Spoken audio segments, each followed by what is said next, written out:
যেমন লোহাকে বারবার আগুনে পুড়িয়ে আঘাত করে করে ধারালো অস্ত্র বানানো হয়, তুমি ঠিক তেমন আঘাতে আঘাতে ধারালো অস্ত্র হয়ে যাবে।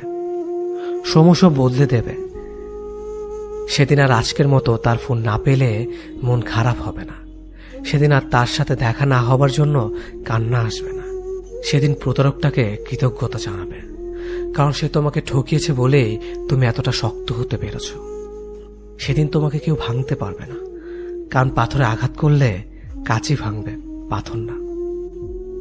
সে খুব ভালো ছিল। আমার ব্যর্থতা, আমি তাকে আগলে রাখতে পারলাম না।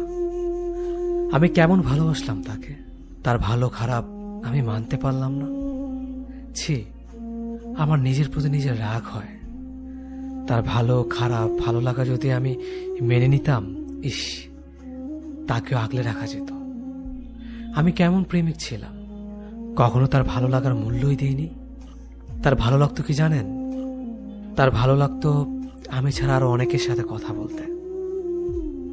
তার ভালো লাগতো আমাকে অপেক্ষা করিয়ে অন্যের সাথে কথা বলা। তার ভালো লাগতো আমি যেন তার রাগ ভাঙাই, আমার রাগ সে না ভাঙলেও চলবে। তার ভালো লাগতো ছেলে বন্ধুর সাথে খুব খারাপভাবে কথা বলা।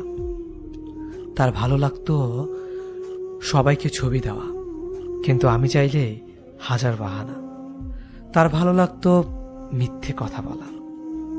তার ভালো লাগতো পুরনো প্রেমিকের সাথে কথা বলা।